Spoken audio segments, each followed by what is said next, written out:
Was St. Paul a friend or a foe of the law?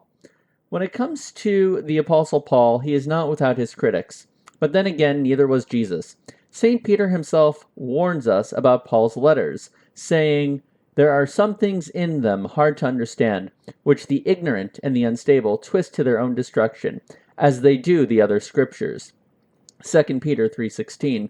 Today, I want to address a common accusation about Paul, not merely that he is difficult to understand, but that he contradicts himself, and this contradiction reveals him to be a hypocrite, especially when it comes to the Mosaic Law.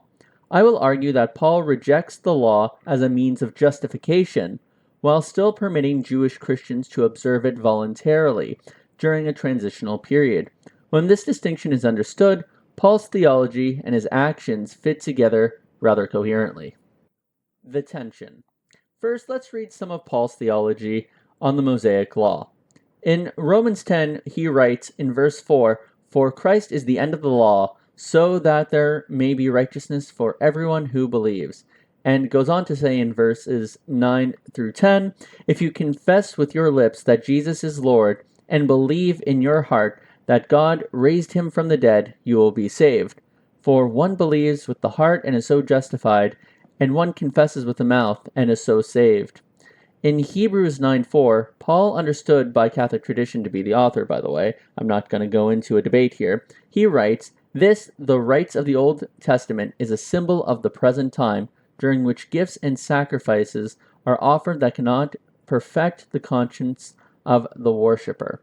Now, given Paul's theology, it's hard to explain Paul's actions in the book of Acts. In chapter 21, verses 21 to 26, we read the following. "They have been told about you, Paul, that you teach all the Jews living among the Gentiles to forsake Moses, and that you tell them not to circumcise their children or observe the customs. What then is to be done? They will certainly hear that you have come, so do what we tell you. We have 4 men who are under a vow. Join these men. Go through the rite of purification with them, and pay for the shaving of their heads. Thus all will know that there is nothing in what they have been told about you, but that you yourself observe and guard the law.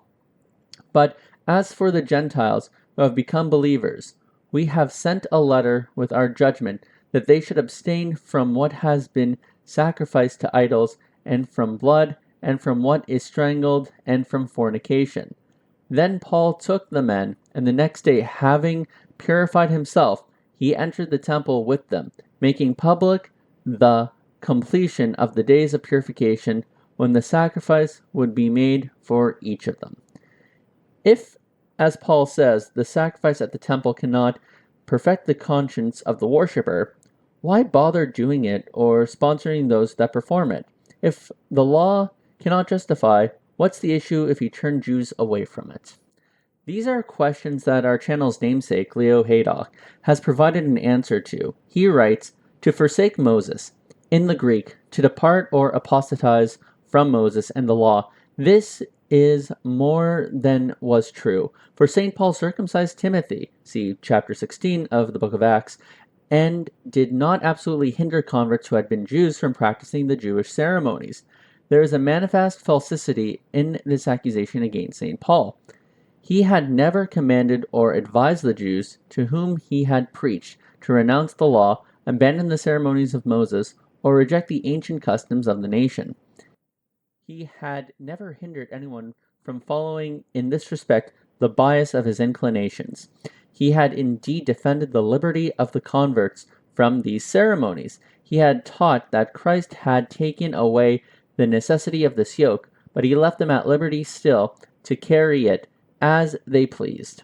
For these things were not then to be sought after as necessary, nor yet to be condemned as sacrilegious. The law of Moses at the time was dead, but not deadly, St. Augustine. These considerations will sufficiently explain the apostles' motive for submitting on this occasion to one of their ceremonies. He became all to all that he might gain some to Christ.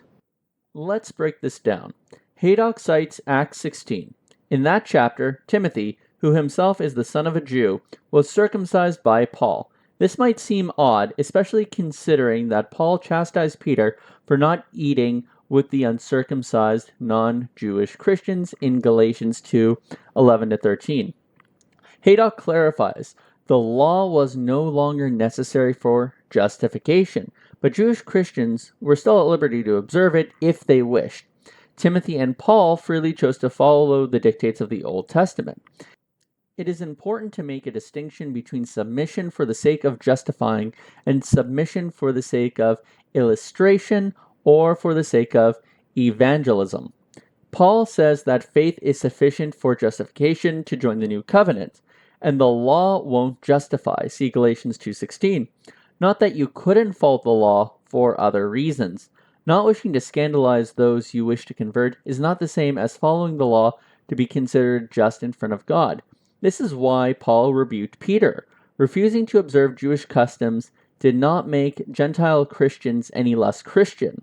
By refusing to associate with Gentiles, a practice that went beyond what the law required, Peter made Gentile Christians appear like second-class citizens, which, as St. Thomas points out, gave scandal to the Gentiles, whereas Timothy did not scandalize anyone else to give the gospel to the Jews. Now, it might seem to people that Paul was following the law as a pretense, and while Haydock is right that following the law was a means of evangelizing, it doesn't mean there weren't other reasons for Jewish Christians to follow the law. Following St. Augustine and systemized by St. Thomas Aquinas, Catholic theology distinguishes three periods. The time prior to the Passion of Christ, where the law of Moses was neither deadly nor dead, but obligatory to follow. The time after the publication of the Gospels, after which the legal ceremonies are both dead and deadly, and the time in between where the law is not deadly but dead. This is where Jewish converts to Christianity could observe the law. This is why Timothy was circumcised but not Titus, who was a Gentile. See the Summa Theologia, second part to the first part, question 103, article 4. This middle period was allowed to show Gentiles that the rights of the Jewish nation instituted by God were distinct from the human tradition of their ancestors, which were never permitted by God. In addition to this, scriptural commentator Richard Challoner writes, keeping the law, which now no longer obligatory, was for a time observed by the Christian Jews to bury, as it were, the synagogue with honor. To honor the Old Covenant is good, much like how a grieving widow will honor her husband for a period of time before moving on. There is a time when mourning too long is not healthy, and too short, irregular. Catholic tradition gives us a good explanatory tool for understanding Paul and the Apostles as to their approach to the law that makes sense of all their pastoral practices and theological teachings. It shows that their decisions, like when to observe or set aside certain rites, were guided by both fidelity to God's law and sensitivity to the pastoral needs of the communities they served.